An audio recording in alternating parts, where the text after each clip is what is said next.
En fait, pour la première fois, mon ex m'avait rappelé, une personne dont j'étais plutôt amoureuse, parce que lorsque je suis partie de chez mon père, j'ai d'abord vécu chez ce garçon. Et Mhm. lui, j'étais vraiment, voilà, j'avais des sentiments. Donc cette personne m'a rappelé, et donc mon compagnon de l'époque a eu plutôt peur et a commencé à lever la voix, etc., etc. Donc moi, je lui ai dit qu'il n'y a pas de souci, je ne souhaitais pas le revoir, voilà. Et puis, il a rappelé deux, trois fois, etc. Et du coup, c'est là qu'il a commencé à être de plus en plus violent. Et j'ai reçu cette première gifle. Mhm. Donc, la première gifle, j'étais très en colère.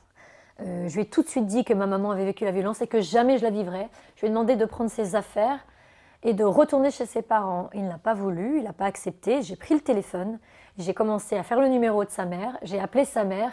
Et c'est là qu'il a arraché le téléphone, il a commencé à me pousser par terre et j'ai pris ma seconde gifle. Et là, finalement, j'ai pratiquement été soumise à lui. Tout de suite, j'ai eu peur. Comme un déclencheur. J'ai pas compris pourquoi. Tout ça, je te dis, c'est un travail de après. Et les psychanalystes me disaient, quelque part, il a réveillé cette partie du cerveau reptilien, ce choc. Mhm. Tu étais en état de choc et du coup, tu étais tétanisé.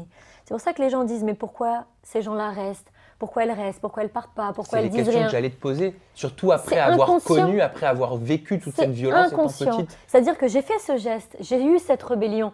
Et s'il était parti, je ne serais jamais retombée dans ça. Mais finalement, il a été plus loin, il a commencé à me pousser à terre. Et puis, inconsciemment, cette partie du cerveau reptilien m'a mis en alerte. Mhm. Et là, j'étais choquée, je ne pouvais plus bouger, je ne pouvais plus rien dire.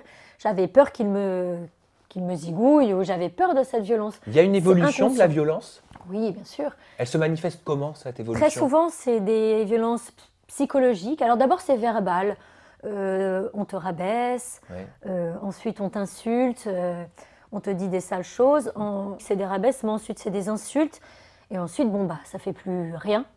Au bout d'un moment, ça ne fait plus rien. Donc c'est les violences psychologiques, physiques, très souvent sexuelles et jusqu'au dernier coup. Des viols? Des viols, oui, parce que très souvent les gens ne sont pas au courant.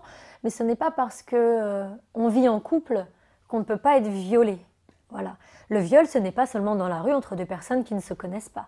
Il y a énormément de couples, en France et partout dans le monde, où les femmes, ou l'homme, très souvent c'est les femmes, se font violer. C'est-à-dire que si tu n'as pas envie, si c'est un non clair, si la personne vient de te taper et qu'une heure après elle a envie d'avoir un rapport sexuel avec toi, tu n'as pas envie, tu as mal Mhm. partout, tu n'as pas envie. Si tu es forcé, c'est un viol.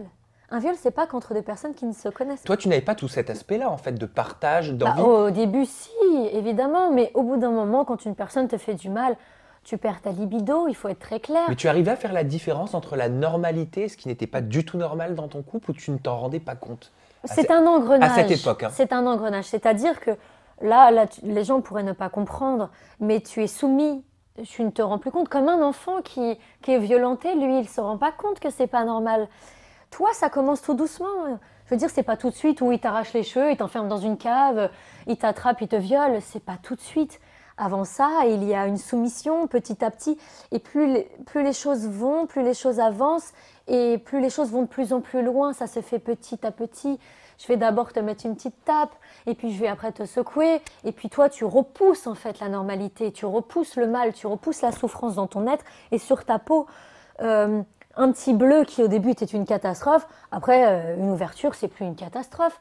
Ça devient normal. Ça devient une normalité, tu t'en rends pas compte, ça s'appelle la soumission. Et la soumission d'un être, la soumission d'un esprit, ce n'est pas une question de culture, de religion, d'argent, de milieux sociaux, c'est pas du tout ça.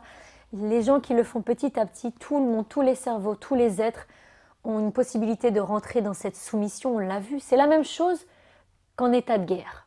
On a vu des êtres dans les guerres faire des choses abominables. On se demande comment un être humain il peut amener quelqu'un dans un camp de concentration. Mais ça ne s'est pas fait tout de suite. Oh bah tiens, on ramène des gens.